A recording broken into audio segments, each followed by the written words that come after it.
words you can say to a fangirl.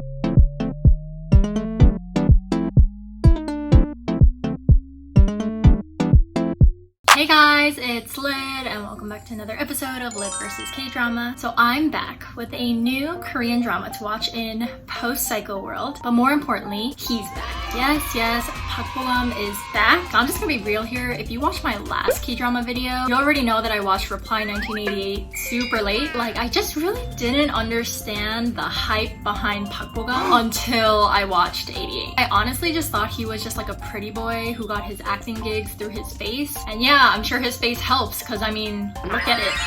But thankfully he is also a great actor too, and I'm so thankful for that. But wow, that just really makes you think, right? Like, some people just have it all. Well, not his character in this drama, but I will get to that in a little bit. TVN's latest drama is called Record of Youth, or 청춘기록. I'd say that's a pretty accurate translation, although if you want to go like literal, it's like youth record. Our three main characters are Tae-jun, played by Park Bo-gum, whose most notable roles, at least personally for me, were as Chae-taek in 응답하라 1988 and Lee-young in 구름이 그리는 달빛, or Moonlight Drawn by the Clouds. So Hae-jun is like this aspiring model slash actor, but he has yet to make it big. And everyone around him keeps telling him to just kind of like give up his dreams and grow up, especially with his mandatory military service, or 군대, right around the corner. We have An Jung-ha, played by Park So-dam, who I'm sure we all recognize as Jessica in the 4-time Oscar award-winning movie Parasite. 제시카 외동딸 일리노이 시카고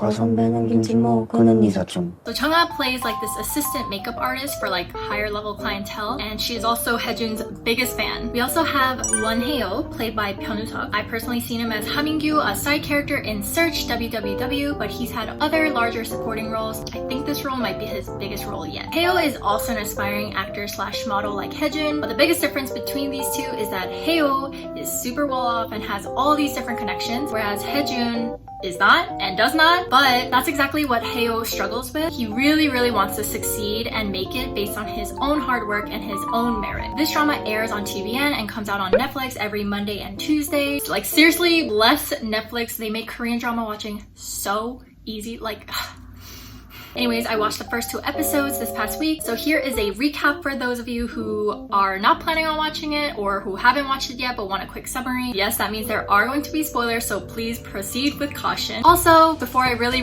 get into it, I promise this is the last thing, please let me know in the comments or just by liking this video if you want me to continue on this recap slash review series specifically for Record of Youth. I know there are other dramas coming out later in September and also in October, and I want to be mindful of those and want to allocate my time accordingly, so let me know. Okay, now for real, episode 1. This takes place in 2018, and we start off with Hae-jun as a news anchor. He's covering this like intense story about a bridge that just collapsed in real time, and there must be someone he knew on that bridge or something, because he just starts getting really anxious and starts panicking a little bit. Like, while he's super emotional, he's like calling someone saying like, can you check the scene of the fall for survivors? And turns out it's an audition. It confused the heck out of me when I was first watching, because I was like, this is not what the trailers made this out to seem like. So anyways, it was a production team and they were reviewing Hae-jun's audition tape for this role in a movie, and the director is like intrigued. He's like, what's his name? But then this other producer guy on the side is like, does it really matter? I like Hye-oh better. Originally, I was gonna break down like every single scene and talk about them, you know, like part by part, but then this video is gonna be like an hour long, and at that point you might as well just watch the drama itself. Long story short, Hae-jun works multiple part-time jobs to essentially keep things going for himself. He works as a security guard for this like more popular actor. He works at a Subway, which, let me just say, made me crack up, because this drama just didn't include the PPL of like, hey, you want to grab a sandwich for lunch, kind of whatever, something mundane like that. No. What they did in this drama was they made Park Bo-gum the part-time worker. That's next level advertising. And he also works as a waiter at a pocha restaurant. Just to breeze through the experiences that he has at these jobs, he has his altercation with that actor because he let the actor's ex-girlfriend in when he specifically said don't let her in. And eventually he gets smacked across the face by that actor, who is also wearing a ring, by the way, and it like cuts his face. I really hope his face is insured and that he's okay. The actor legit just starts like beating up Hae-jun, and Hae-jun just just kind of like takes it because I guess self-defense is not allowed in this situation. Thankfully at Subway and the Pocha restaurant, he has a little bit of a different experience. There's like girls always there lined up to see him, or like, you know, sitting down going like, hey, we came to see you. But throughout each of these different scenarios, we can learn several things about Haejun. 1, he's very honest and hardworking. 2, he's very popular but he doesn't let it get to his head. And 3, he's been at this like modeling acting gig for about 7 years now, and everybody else in the industry thinks he's peaked. Okay, and then next up we meet Haeo, who is in the middle of a photo shoot. Okay, when he first came on screen, the first thought that I had was like, damn, he's tall. I looked up, he's 6'2", so wow. Anyways, he has his friend named Chinu, who's also friends with Haejun, so I guess it's like the 3 of them are really close friends. Chinu and Haeo are just like going back and forth having this conversation. And what I really liked about this conversation, which I'm gonna say with an asterisk, and I'll talk about this more later, but what I really liked about this initial conversation between the 2 of them is how much it revealed about Haeo. So right off the bat, we know Haeo, despite what you assume from a well-off pretty boy, is actually really modest, humble, and he genuinely cares about his friends. But it was so interesting to me because the scenes between Haejun and Haeo were like so different from one another. Despite being really close friends, it's very clear that the 2 of them live in very different worlds. So on one hand, Haejun is like working his ass off to just barely make ends meet, and his family, minus his grandpa, who also was like an aspiring actor slash model when he was younger, isn't supportive of his job like at all, and they're constantly pushing for him to go to Kunde, finish his service, come back, and just, you know, settle down with a real job. On the other hand, Haeo is super privileged. Don't even think he realizes like how privileged she is yet. Like for one, when Haejun is running from one part-time job to another, Haeo is at a photo shoot, which can only help his career. We also catch glimpses that he lives in a nice house, drives nice cars, travels a lot, and on top of that, he has this really doting mother who is nothing but supportive of his dream. She's even pulling strings in the background to make sure he is successful. So now that we know all that, there's a callback to the first scene. It's 2 completely different friends auditioning for the same role in the same movie, and neither one of them has heard back yet. But it seems like one of them is going to get it. And then on the side, we hear Haejun tell his mom, like, Mom, I auditioned for this movie and I'm going to push back my military service one more time if I get it, but if I don't, I'll go. Now it's interesting because here we have this whole grass is greener on the other side kind of effect. Like Haejun wants support from his family, whereas on this side, Haeo really wants his mom to back off. In fact, I think he's gonna get really upset when he learns of all the things that she's been doing for him, such as buying him Instagram followers and bribing producers to get him auditions and roles. This boy like so desperately wants to earn it, and his mom won't even let that happen. Don't know. I don't know, I'm like a little conflicted because like there was a comment from Haejun's mom, and Haejun's mom was just kind of saying like, I'm not going to help him in his pursuit of his dreams because I want him to be able to strongly secure and protect that dream himself. Which kind of makes sense because it's like saying like, if it's something you really want, then you have to work really hard at it, and that means you for sure earned it. Whereas if it's given to you, or like, you know, someone else helped you out a lot, when all that support is taken away, what are you left with? But then on the other hand, I do understand Haeo's mom of wanting to help because like I feel like as a mother, I would really want to support my kids. So yeah. So speaking of Haeo's mom, that's exactly how we meet our lovely Chungha. As I said earlier, Chungha works as an assistant makeup artist at this beauty salon. Haeo's mom gets really annoyed at her usual makeup artist whose name is Jinju, because Jinju, I guess, just like talks to the salon director a lot. So she tells Chungha to do her makeup for her instead. Chungha's just kind of like reluctant at first, going like, oh, I'm not that skilled, or like, oh, you know, you should really wait for Jinju. But then Haeo's mom is a little strong-headed and she's just kind of like, do you want me to leave instead? And then so Chungha's like, okay, fine, I'll do it. Again, through this small scene, we can see a lot about who Chungha is as a person, or I guess as a character. It seems like she's able to adapt and fit into anywhere. She's really considerate and charming and good at talking and making people feel comfortable. And of course, she's good at makeup. So right when Chungha is about to finish, Jinju comes back going like, oh, I'll finish it for you. And then Chungha's mom's like, no thanks sis, Chungha got it. Which of course makes Chungha get in trouble by Jinju afterwards. Jinju just starts to threaten her and she says stuff like, I'm going to humiliate you the next time you try to steal one of my clients. Maybe you should, I don't know, do your job?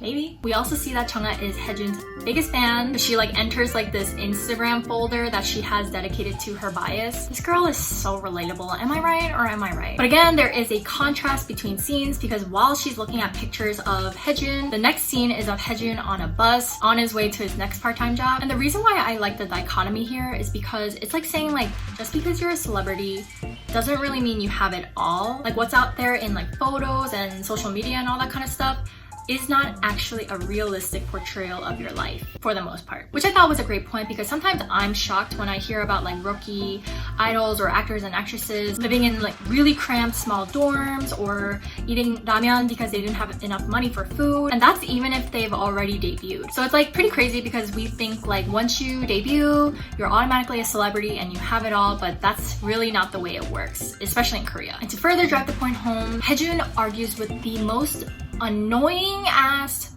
president of his modeling agency. Long story short, the dumbass refuses to pay our precious Haejun for the work that he did in like modeling gigs and stuff like that. And this woman named Lee Min-jae, she's like quitting that day and leaving the agency for good. She threatens the president on behalf of Haejun, going like, you better pay him or else. She has like photos of him with like girls that she like sends to his wife and has all this stuff that she could leak to the press. So yeah, Haejun follows her out and asks her, hey Nuna, can you be my manager? And she's like, haha, no. Haejun goes back inside and he terminates his contract with the agency once and for all. And the president is freaking so damn annoying to the very end because he compares Haejun to Haeo and he says stuff like, you're never gonna be as good as him. And I'm like, really? Like you really had to say that? Like, boy's gonna leave, like you don't have to care. Haejun like backs him up and it seems like he's gonna like punch him and stuff like that. And it's so clear that Haejun wants to hit him. Heck, like I want to hit him. Like I'll do it. Like let me do it. But he held back. Why? Because Haejun's main goal is to get to the top without getting his hands dirty. Now, this is a bit of an interesting concept too because I feel like in other dramas, it's showcasing the downward spiral that characters go through and like what they're willing to do in order to get to the top. But in this drama, it's like kind of the opposite. They establish a very clear theme of wanting to work your way to the top in a very earnest and honest manner, which I think is a really great concept to explore when you're talking about youth in general. Like I feel like young people will always find themselves at the crossroads of either doing the right thing at the cost of getting what you want the easy way or going down the wrong path as a shortcut to the top. So, long story short, Haejun is talented yet poor, so he doesn't really have the support or the means to make it big. Haeo is well off and has a mother who will do anything to help him succeed, but he wants to do it on his own. Changha also struggles at work, but she gets through the day because of her fanship over Haejun. Haejun and Haeo are really good friends and they're pursuing the same dream together. Oh, and just a quick note, Haejun tells Haeo that he's gonna go to Kundae if he doesn't get the movie role. So now how do these three finally meet? So because she's good at her job, the director invites Changha to tag alongside Jinju and help her at this fashion show that Haejun and Haeo are gonna be like walking the runway for. And lo and behold, when they come to get their makeup done, Now I'm falling in love, and I'm calling you. it's like my heart was racing. Jinju takes Haeo and Changha takes Haejun. Now I don't know if this was intentional, but it kind of felt like Park So-dam didn't really portray how someone would truly feel in that situation. Like, was that just me? Like, I feel like personally for me, my hands would be shaking. Like, I wouldn't even breathe, honestly. But Changha was just like so chill. Like, sure, she dropped the bottle. And like, side note about that bottle, like I know in the drama, it's like to show like she kind of accidentally dropped it. But it's so obvious she, like, in real life, she actually dropped it. Like, I was just like, girl, you did that on purpose. But yeah, she didn't seem nervous or anxious at all, and I feel like that kind of took away from the scene, at least personally for me. Jinju, of course, goes to talk to the salon director again, which in my opinion is, like, so unprofessional. Cause, like, shouldn't you, I don't know, be doing your job? And the thing is, she goes to talk to the salon director in the middle of doing Haeo's makeup. I'm like, what? Like, why don't you just finish? So anyways, Haeo's mom calls Haeo going like, hey, I have something for you, or I have something to tell you, so can you come out right now? But then Haeo's like, oh shoot, like my makeup's not done. And then he looks at Changha and he goes, hey, can you finish it for me? And this time it's like super awkward to say no because like she's in front of her bias and her bias's best friend. She kind of has no choice, but she does it for him just in time for Jinju to walk back. Now this part was like so ridiculous to me because Jinju just starts like trash talking her in front of everybody and just going like, you like always steal my clients, like, you know, first time is a mistake but second time is a choice or a habit or whatever. She stops the boys from trying to explain and she was like, no, don't do this. Like I promised her I would humiliate her the next time she does this, so I'm just fulfilling my promise. Like I'm such a good person, oh my gosh, look at me. And I'm just like, wow, if your professionalism hit rock bottom before, it's like deep in the earth's core at this point. Chungha runs off and she's like humiliated, she just starts crying and she's like, ugh, life sucks. But then she looks at her phone and the background is of Haejun and Haeo and she's like, I made a good decision being your fan. And then we hear 내 팬이었어요?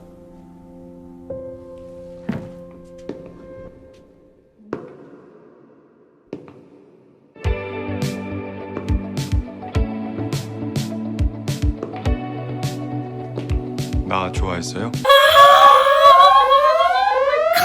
Like if my bias came and caught the fact that I was his fan and starts walking towards me in a suit, honestly, I would probably just collapse on the spot. Like seriously, like I was like, oh my god, for her. Okay, so before I move on to the second episode, I just have a couple of thoughts about this one. So I'm not quite fully on board with the Chungha and Haejun ship yet. I don't know, I just feel like there's no real chemistry yet. I mean, I definitely relate to her on like a fangirl level for sure, but her behavior like after she met him was so unlike what I expected, and it honestly just seemed like an ordinary meeting. Like it wasn't like one of those dramatic cliche like, oh my gosh, love at first sight, or like he notices something quirky about her or anything. It was literally just like one-sided, her just being like, oh my god, and he's just like, can you just do my makeup? Park Sun-nam is a great actress, like clearly, but I feel like rom-coms aren't exactly her forte. Like I liked her character a lot in Parasite, and so far she's not really quite hitting the mark as Chungha for me here. I don't even know if it's like Park Sun-nam or if it's just like the character itself, so let's just wait. I will say Park Bo-gum though, he is carrying this show. He stands out and rightfully so. Acting game is, I wonder if the drama is going to stir up a conflict between Haejun and Haeo, or if it's just going to be them finding comfort in each other in this harsh world, because they did audition for the same role, and I just feel like the person who doesn't get it is going to have some sort of inferiority complex. I really wonder if it's gonna like stimulate some sort of like bitterness in one of them. Not quite sure. And the last thing I have to say is like, I know this was the first episode and first episodes are generally just like intro episodes, but the dialogue and everything was just a little too on the nose. I mentioned this in one of my previous videos. I think it was for The King. I really don't like when the writing is so like obvious about things. Like I really don't like it when the writer holds your hand and explains every explicit thing, especially through the dialogue. I feel like you could be a little bit more creative than that and a little bit more subtle than that. So when the writer just reveals everything about every single character specifically through conversation, it doesn't really feel like a conversation between the characters at that point. It literally feels like the writer going like, hey, did you guys hear that? Like this person's like this and this person's like this and this person's in this situation because of this. Like it just seems so overly done that's why earlier when I said asterisk, that's what I mean, where it's like I do like that you learn a lot about the characters, but I think it was a little bit overly done to the point where I was just kind of like, okay, we get it, like can we have some sort of like, I don't know, implications and assumptions here? Sorry. Anyways, on to episode 2. Okay, so I just looked at the time and this video is gonna be super long, I feel like, so I'm just gonna breeze through the recap for this one. So anyways, when Haejun goes like, hey, were you my fan all along? Chungha denies it and she's like, no, I'm Haeo's fan. And the reason why she can say this, I guess, is because her phone background is like of the both of them, which personally I find dumb. Like, cause like she clearly had a lot of solo photos of Haejun in that little Instagram folder of hers. So why would you make your phone background a photo of him with someone else in it? Anyways, Haejun is like, wow, that is so awkward, I'm so sorry. But then they learn that they're the same age, so they decide to be friends, which is like crazy. And then Haejun introduces Chungha to Haeo and Jinwoo later. And again, Chungha's super friendly personality just helps her fit right in with them, and Jinwoo just like looks on and she's like super jealous. So Haeo's mom was actually stopping by to deliver some good news. Haeo got the role, but Haeo isn't really happy like she thought he would be, and it's because that means Haejun is gonna go to Kundae. Meanwhile, backstage, Haejun goes to talk with, I think, like the associate director or something like that, going like, hey, can you pay me directly and like right away for this gig? Because I don't have have my agency anymore. And the head designer of the fashion show, Charlie Jung, he stops Haejun and he goes like, hey, don't you have something to say to me too? Flashback. Turns out Charlie had feelings for Haejun like way back when. And he was like trying to like sponsor him and stuff. And I know sponsoring in the United States is like, oh, well, like a company sponsors you. But in Korea, there's like implications about that. Essentially, it's saying like, I'll support you financially. You just be my boy toy. Echoing my inner sentiment, Haejun is just like, heck no thanks, bye. And he just kind of like cut him out of his life at that point. But now in present day, Haejun is running his runway, so he's like reconnected with him again. And Charlie makes the offer again, saying like, even Haeo has so much support and he has like so many people backing him up. Let me do that for you. And then he forces like Haejun to go think about it for a week or something. So now that Haejun is like comfortable with Chungha, he starts treating her like a close friend and he even gives her his number. She even like jokingly says like, oh, you should come by to my salon because I'll give you a celebrity discount. Also, there's this subplot going on. Haejun's dad has like shoulder pain because he's like in construction work, but he doesn't want to go to the hospital because it'll cost a lot of money and like waste a lot of time. Now Haejun's sweet grandpa, who literally his grandpa is like the only person who's supportive of Haejun's dreams. Turns out his grandpa actually put their family in debt, and that's why his son, Haejun's dad, is working his ass off to pay it all off. So I feel like that's why Haejun's dad is such a hard ass on Haejun, because it's like he always had this bitterness towards his dad for having the same dream and essentially ruining their family. So he doesn't want Haejun to go down that same path. Anyways, Chinu slips up and he accidentally kind of reveals that Haeo got the role for the movie. And Haejun is clearly devastated, but he's also happy for his friend. So they go out celebrating, like eating and noraebang and all that stuff. And then when Haeo goes home for the night, he tells his family that he didn't get the role. And the first thing his family says is like, good, you can go to Kunde now. Like, damn. That hurt me. Haejun gets so upset that his family doesn't give like two shits about his dream. But then Min-jae re-enters his life, and despite saying she's gonna leave the industry, she was actually low-key working to secure a gig for Haejun, which I think is so cute. And she like pretends to have started her own modeling agency, and she calls it Jampong. Out of like all the things that she could have picked, she picks. And then also Haejun goes back to Charlie and ultimately says no. Again, reiterating the fact that he's like, no, I'm gonna work my way to the top on my own through honest work. So with that, Haejun and Min-jae go to Milan, where he goes down this like fashion runway and he looks so good. And then he comes back to Korea and Haeo picks him up from the airport, and then Haejun convinces Haeo to go to the shop that Chungha works at, which I think is also so cute. Thinking that Chungha likes Haeo, he like plays the best wingman ever, and he kind of sets it up so that Chungha is helping Haeo. And he even goes like, yo, she's your fan. Haeo's all like, you don't have to act awkward around me just because you're my fan. But then Chungha interrupts him and she goes like, lol, I'm not your fan, I'm Haejun's fan. I lied so he wouldn't know. And Haeo's like, what? And then later we wrap up the drama with Haejun going back to the salon and he sees Chungha like cleaning up, and so he kind of goes in and he goes like, hey, can you give me a haircut? And she's like, oh, why? And then he's like, 군대가. like, no! Those are the worst words you can say to a fangirl. Okay, so that was the episode, but let's backtrack a little bit. Like, I kind of wonder if Chungha is gonna be like that person to show Haeo his privilege, because up until this point he's had everything handed to him without him realizing. Like, they keep commenting that his Instagram followers keeps increasing by the day, but turns out it's his mom actually buying Instagram followers. And yeah, he got the role for the movie, but turns out his mom was the one kind of low-key bribing the producer to plug him in. And also later Min-jae tells Haejun the director really liked you, but it's just that Haeo had more of a social following. But now for the first time someone picked Haejun over him. So I kind of wonder if that's gonna make Haeo like ambitious to win her heart, or if it's gonna make him bitter that he couldn't get something or someone for once. So this episode definitely made me love the dynamic between Chungha and Haejun a lot more. Like, I love their growing little friendship, and I just think the way they talk to each other is so cute. I really don't think she's like that awkward type of person. Maybe that's what it is. Like, she's not an awkward person, but then like